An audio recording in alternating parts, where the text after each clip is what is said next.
I just take a little film of great grandma here. How you doing? Are you recuperating from the old flu?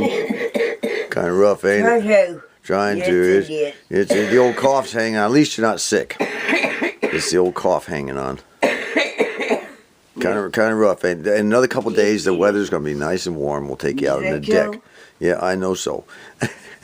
I guess you've used 1 or 2 tissues, huh? A few. A few, huh? Poor thing. Couple more days. I think my cough's over with now. My nose gets so. Yeah, I know. It's rough. Just another day or 2, okay? Okay. Oh, the flu's nice stuff to have, isn't it? This is all part of life. Part of life. Exactly right. The second phase of this hoop house is underway, and it's not much because we still have some February weather coming, finally. Apparently in a couple of days we're going to have some snow, or a chance of snow, even though the temperature today is supposed to be about 68, 69 degrees. In a couple of days, snow. Unbelievable. Anyway, the second half requires a stake to be driven about 6 foot out from the base of the first hoop. And we're going to put one on the other end 6 feet out in the center. And I you know, again, keeping with the cheap mode of trying to get this thing to work, I just had a 1x1 laying around that I sharpened to it. It looks like a little pencil. And then I put a little notch in it. It was a 3-foot piece. I cut it in half. And then what we're going to do now is drive the stake in at an angle on this end. Then we're going to tie one end of this little synthetic rope. Is kind of soft and easy to make knots with. And we're going to run it up and tie it to the first. After we connect it to the stake, we're going to run it up. We're going to tie it to this first hoop, and then run it down, tie it to the next one, the next one, the next one, keeping it tight all the way down. And the first hoop we're going to kind of bend out this way a little bit, though. We'll kind of bend it out toward me, so it's kind of a little bit of an angle to keep tension on it when I pull down the other end. Well, there's the first tie. You know, you can put it anywhere you want. I could have moved it way over here if I wanted. It doesn't matter. I'm just going to kind of get it up here like this. And I used the double knot on the first hoop. Now I'll use just a single knot on all the rest. I got my trusty grandson Ethan to help me here today. All right, the rope is secured all the way down from hoop to hoop. Now it's not really super tight, you know. As it gets wet, sometimes it's going to, shrink up and whatnot. You just want to have a good, solid. It's pretty solid when you move the rope. If I take the rope and kind of pull on it, you just want it's nice and stable. Okay, nice and stable. And if you wanted to, you could even put some along the sides, another set of ropes. But we have a different solution for that. We'll be doing that later on. And then to keep everybody safe, we have a little piece of caution tape here when wifey comes out at night to walk the dog when I'm at work. And we have some caution tape down here on the stake, and we have it at both ends, okay? Well, that's it for now. We're just going to wait until the snow comes and goes, if we have any.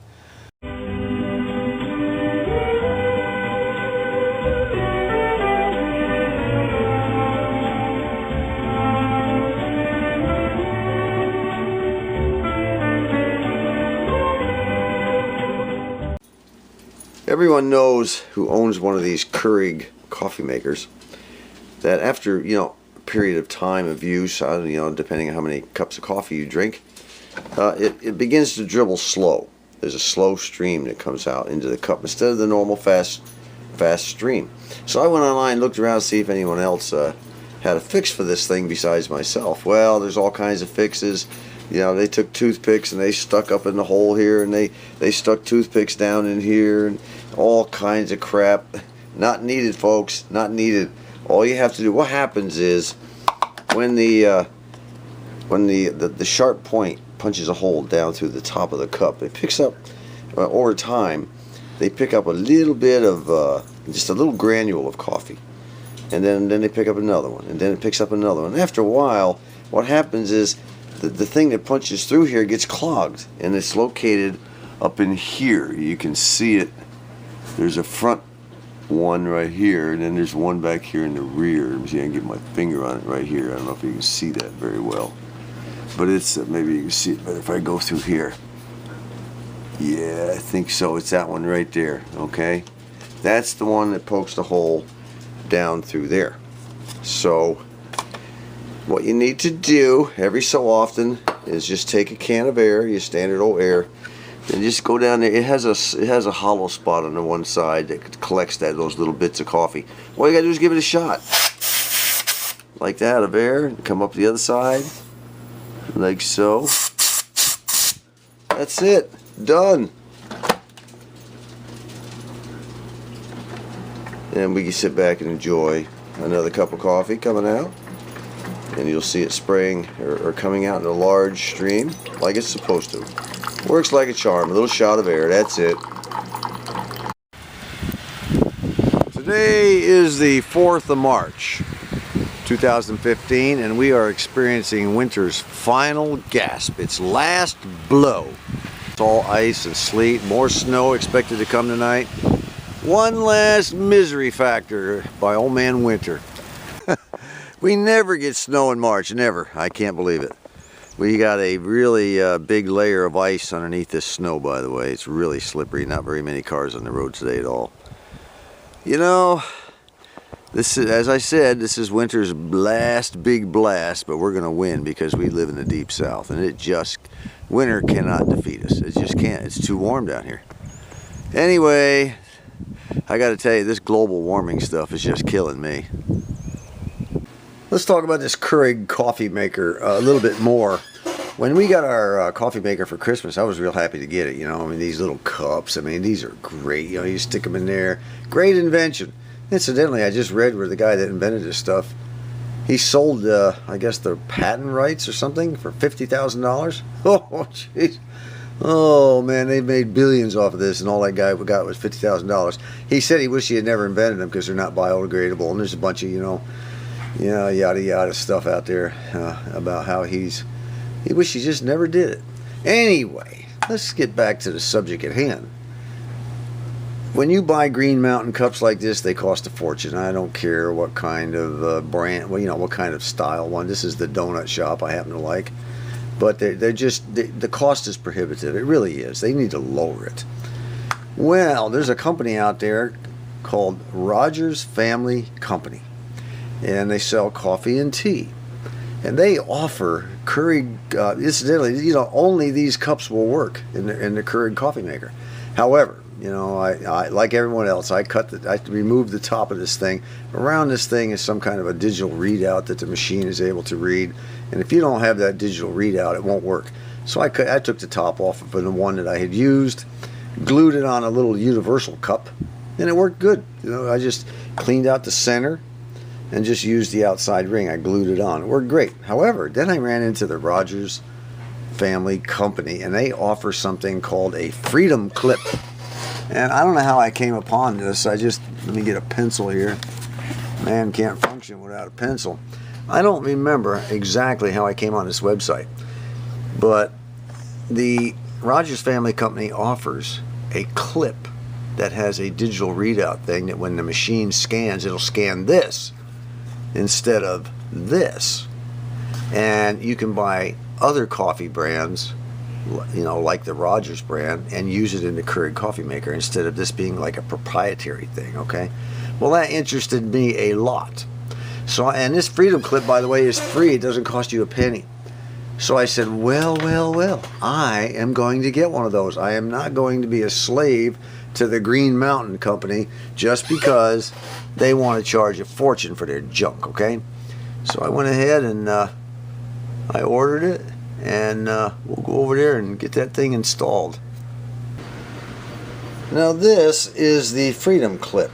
It's just a little piece of plastic, and you'll notice that the little round orange thing, which is some sort of a digital scan thing, it's more to the right than the left, and that means it has to be put into your coffee maker a certain way. Now the way that's done is you go ahead and you lift this baby up like that. Get this cup out of here that's been used, and right up underneath here they give you a little instruction sheet. Let me get the instruction sheet. They give you a little instruction sheet as to exactly where to place it and how to place it, okay? So what we have to do, that little square hole they're talking about up in there, this little baby will go right up and cover that hole. Is where the scan reader is. It covers the hole right up in there like that, and just clips on piece of cake. There it is. There it is. It is now clipped in place. Now this is your standard Green Mountain cup, all plastic and everything. And inside of that thing is exactly what's inside of this one, except this one does not have the bottom on it. See, there's no bottom on this, like this one here. It's not really needed, you know. What happens is they just go ahead and punch a hole in the top and let the water, you know, just leach right on through. And the same thing happens inside this cup, but then once it leaches through, they have another hole. They punch it at the bottom when you close the lid. That enables it to go into your cup. So now that we have the little Freedom clip in, all we have to do, you can buy these. I think they're probably a lot cheaper. They give you 3 little samples when you order your little Freedom clip. They give you 3 little samples of coffee. And this particular kind is their San Francisco Bay Fog Chaser. And all you have to do is place it in there just like a normal one of these right here. And close your lid down and make your coffee just like regular. And this one here tastes pretty good. Not all that strong, and wifey, she doesn't like it all strong. So that's a pretty good deal all the way around. A free Freedom clip that, you know, weans me off of these overly expensive things. This is ridiculous for them to charge that much.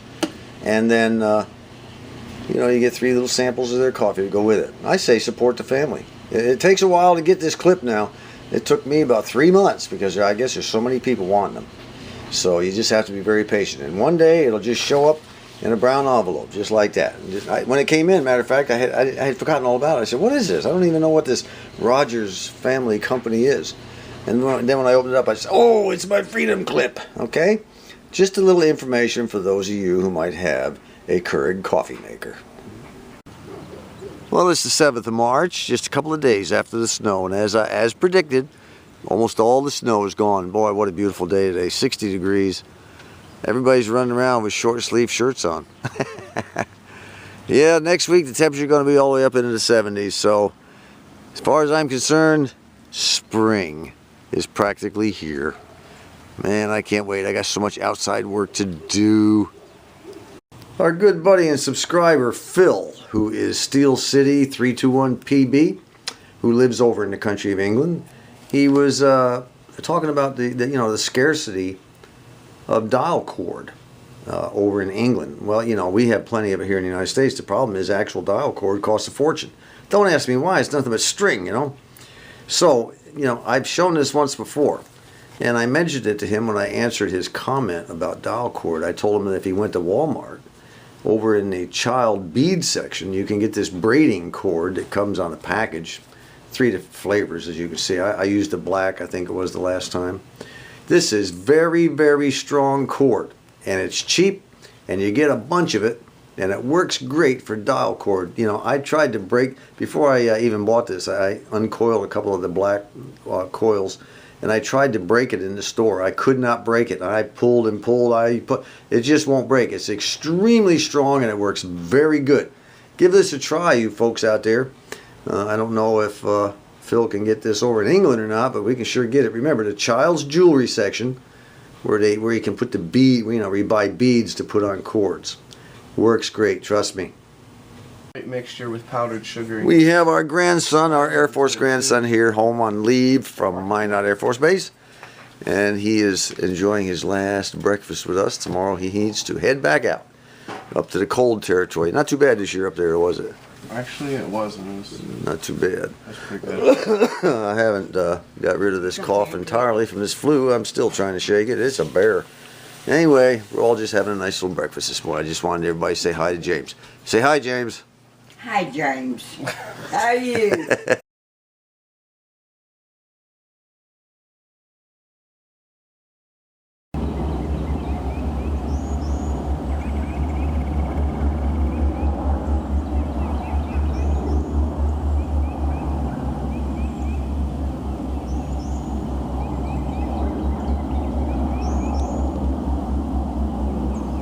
Well, we'll go ahead and wrap this one up here.